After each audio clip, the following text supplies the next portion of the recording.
we're going to start with some background information and data from the Federal Reserve Bank in Chicago, and I'm going to invite to the podium Maude Toussaint Comeau, who's the senior business economist for the Federal Reserve Bank of Chicago, to give an overview of some research that I think applies to the conversation today. Maude?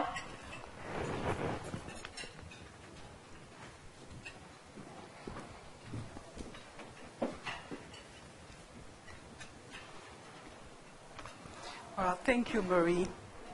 It is an honor and a privilege to be part of this historic conversation taking place among the distinguished members of this Advocacy Power panel. My role is to give, as Mary said, a brief research update that will help focus the discussion on the state of minority businesses and the need to connect minority business to resource networks and financing opportunities.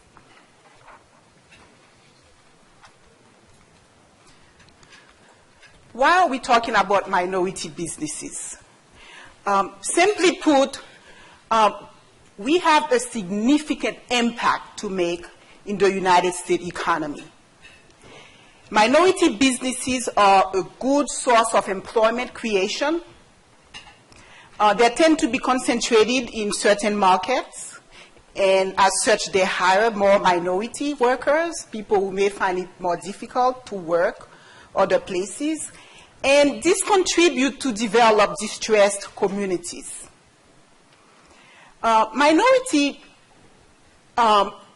entrepreneurs have a remarkably high tendency to go into business for themselves.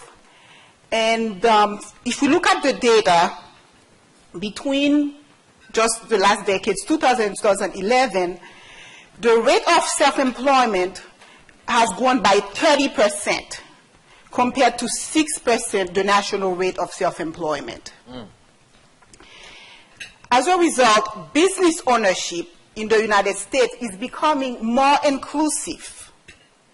Minority-owned businesses as of 2007, the last data that we have from the Department of Commerce, numbered 5.8 million, which is a 45.6% increase over the 2002 numbers. And that's more than twice the rate of growth for all U.S. business. And even after the Great Recession, the number of minority business was estimated at 5.9 million in 2011, which represent somewhat no significant change from the pre-2007 recession level. Why minority businesses? Significant demographic changes are taking place. The U.S. labor force will grow much more slowly than in the past. And any growth that is realized will be accounted entirely by minorities, whose growth in turn are accounted for in a good part by immigration of people from diverse ethnic backgrounds.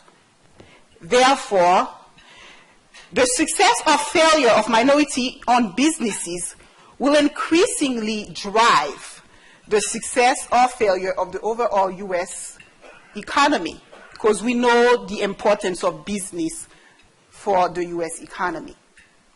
So in light of those demographic changes, the U.S. Census projections that the U.S. population will be majority minority by 2042, investing in firms owned by minorities not only make good business sense, it is an investment in the future of the U.S. economy. Why a minority capital access forum?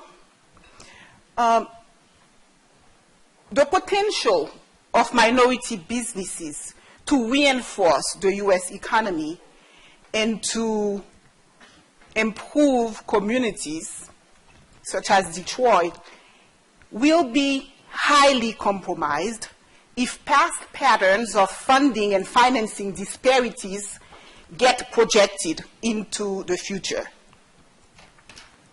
So meetings such as today that is lifting up ways to squarely address the financing and resource needs of minority businesses are really crucial moving forward. Indeed, the evidence in the research presents a fairly sobering picture of the experience of minority business owners when it comes to financing, credit, and investment into their businesses. According to a Kaufman research, even before the recession, 2004 and 2007, financing per job created for minority-owned firms was much lower in comparison to other groups.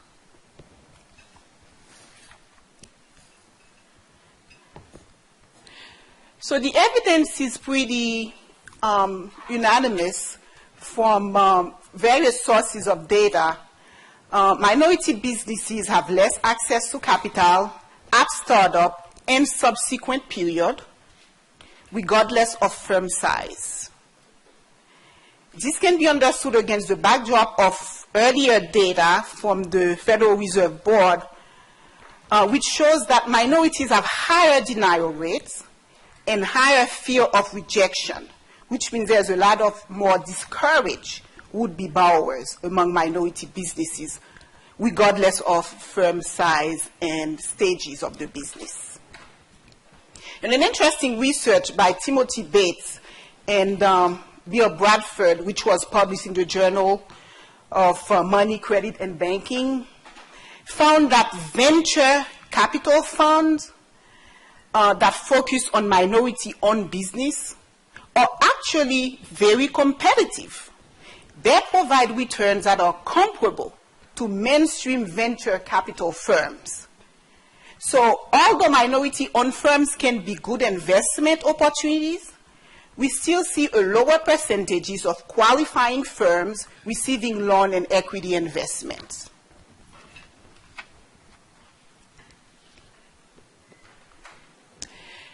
So we at the Federal Reserve, we spent some time as part of our Detroit Small Business Project, initiated by the Community Development and Policy Studies.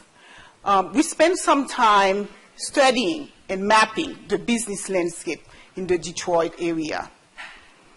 And we see growth in businesses in all areas, across all areas, in low and moderate income areas, even over a difficult decade that we just saw, which suggests that we should support small business and as an economic diversification strategy, which the area so sorely needs.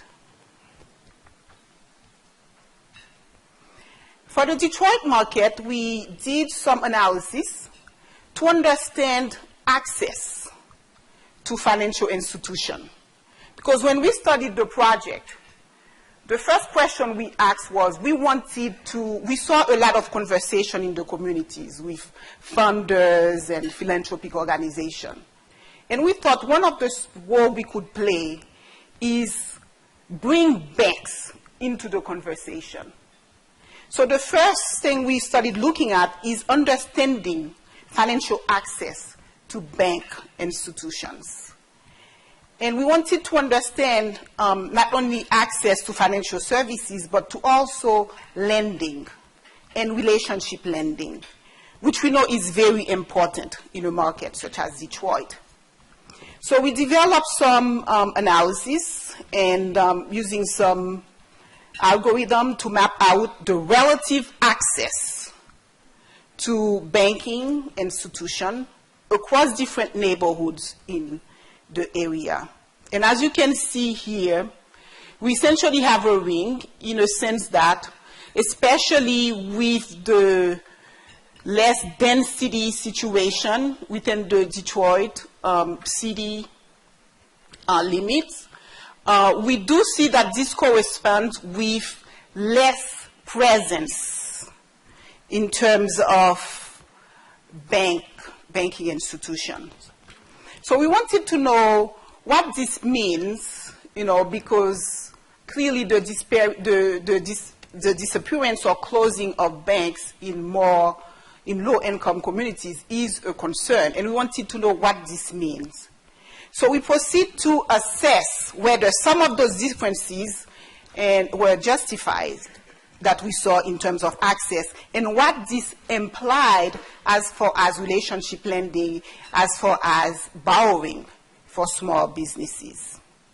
And what we did find was that in conducting some gap analysis, we found that there was some differential access to banking institutions, and in some instances, this was not necessarily warranted by the characteristics of some of the neighborhoods, given things like population, business, income, etc., which we control for in our model. And when we plug in what our model was predicting and the actual condition, we were able then to map out some potential gaps and to see some of those differences and to offer that as ways for us to realize and to see that there are still some room for expansion of financial services and even presence in some of those markets. So those purple areas are some of those areas that, based on our prediction, we would have expected to see more than actually exist.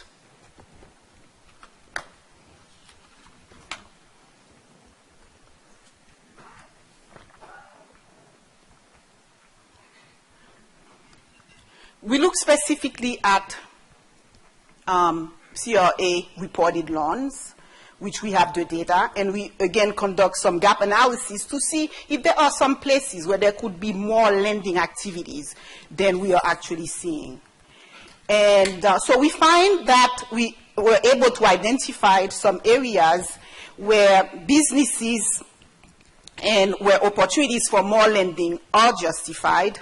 And we have here for, and it's the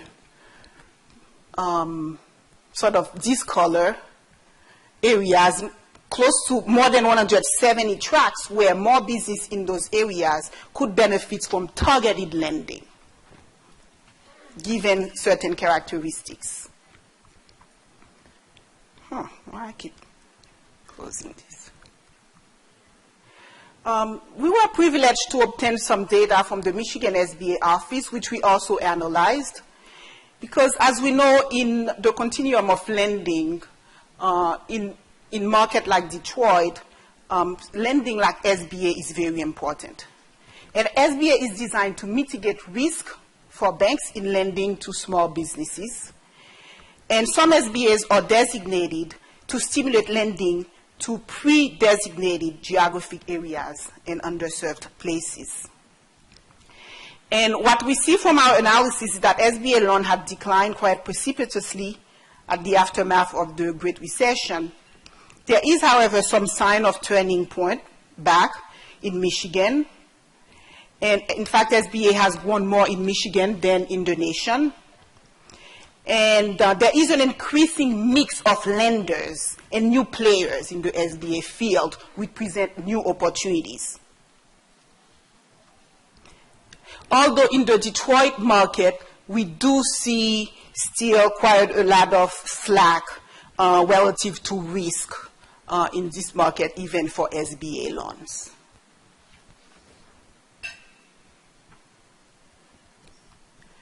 So we try to understand the relationship between SBA and CRA loans and differential racial or ethnic makeup of the location or the communities where the businesses are located.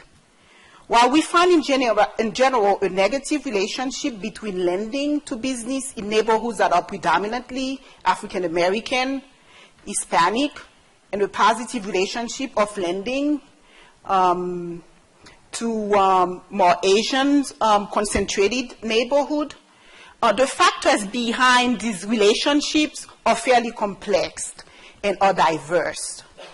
For example, for the predominantly African American neighborhood, we see that some of this negative relationship was being driven more like by income differential.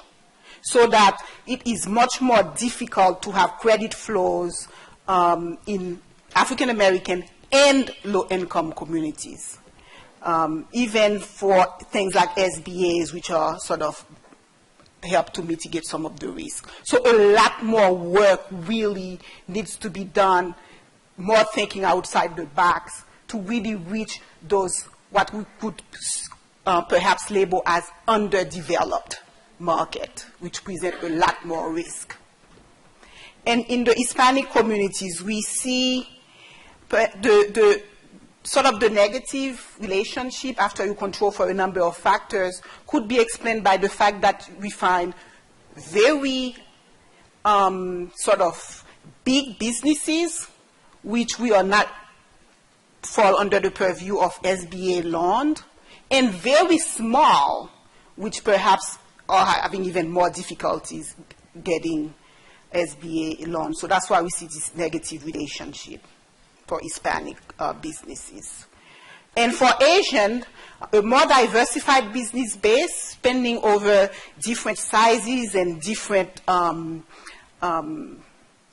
sectors, seem to have ensure somewhat more activities observed in both traditional lending market and special lending market.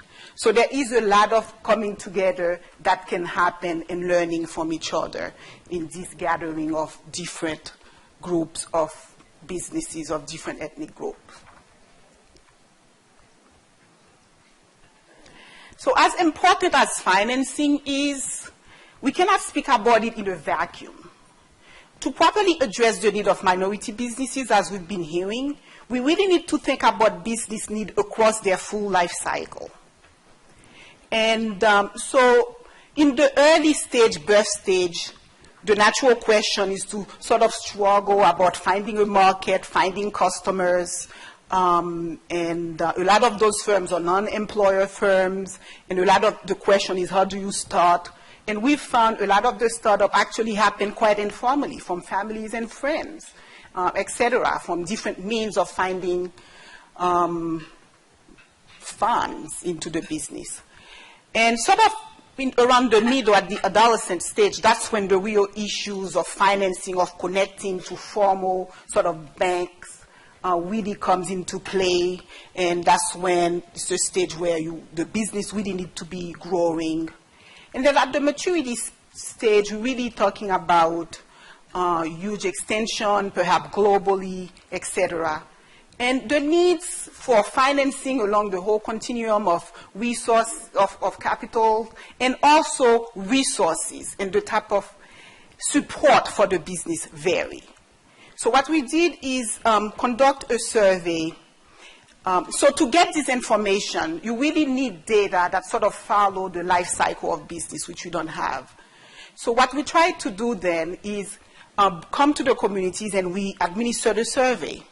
So we asked, we collaborated with the chambers.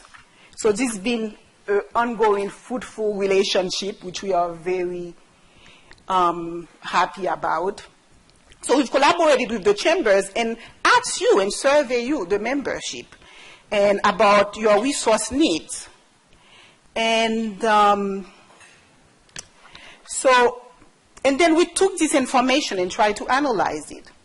So rather than just report how many of you identify this need or that need, we're not saying that this is a scientifically designed survey. We wanted to know your views, and that's extremely important.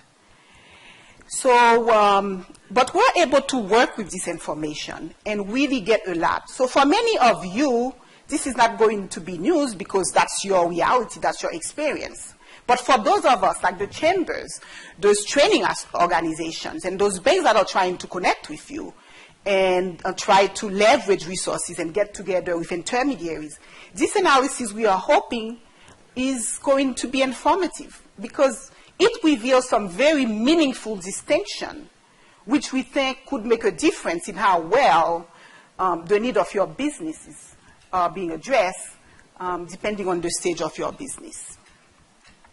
So we adopt a bit of statistical technique which allow us to identify those needs but to see what the priorities are for you and what the connection of those needs are at different stages of the business that you happen to be in. And what we found was that the most important need that the typical minority business owners you have is the need for financial and human capital. And this includes, especially for minority business owners, that include supplier credit, human resource training and technical assistance, and also many in Detroit express this as a major factor, the safety of the neighborhood in which the business is located. And these are all equally important. So we cannot really speak of one thing or another. The analysis revealed that these are basically, if you're thinking that you have needs for capital, you at the same time have more need for human resource training, technical assistance. And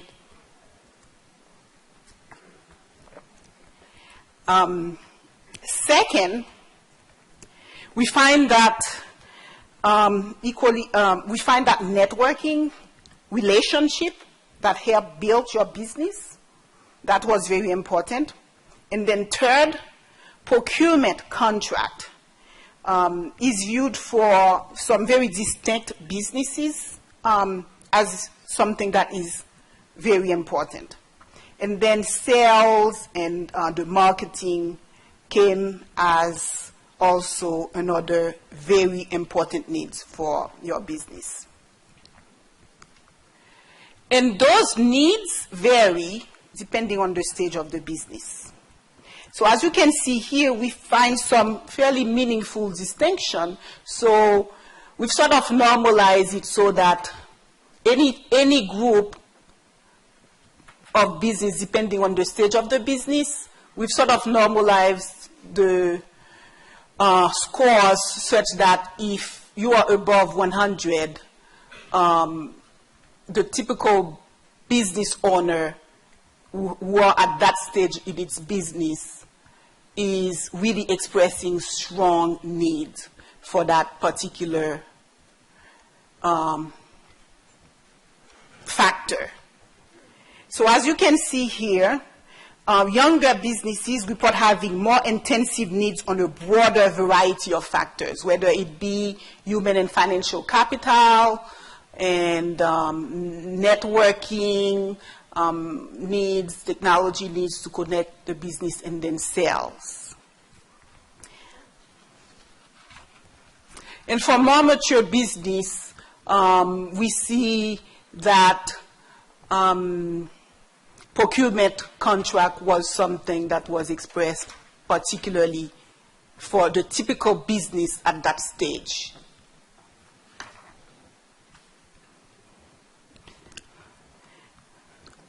So the needs of younger businesses, there are more, yet resources are used much less. The average business owner is not availing himself or herself of any resource to fit their needs. Business owners which have been in, that is the younger ones. You see, most of the younger ones are not really availing themselves of a lot of those resources. So they're under that 100 marks that we have sort of put there to calibrate our analysis. But businesses that have survived and made it at later stage, we see that they are availing themselves of a number of resources that include things like seminar, professional services like accounting services, etc. And more mature businesses are, of course, making use of online media, advertising, and technical assistance.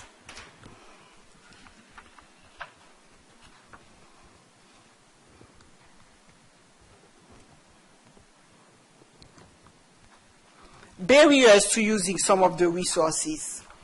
The younger business express that they feel that they are, to some degrees, unaware of training opportunities that are available. And those with more mature business express the idea that some of the resources that may be available are not necessarily adequate to serve their particular needs.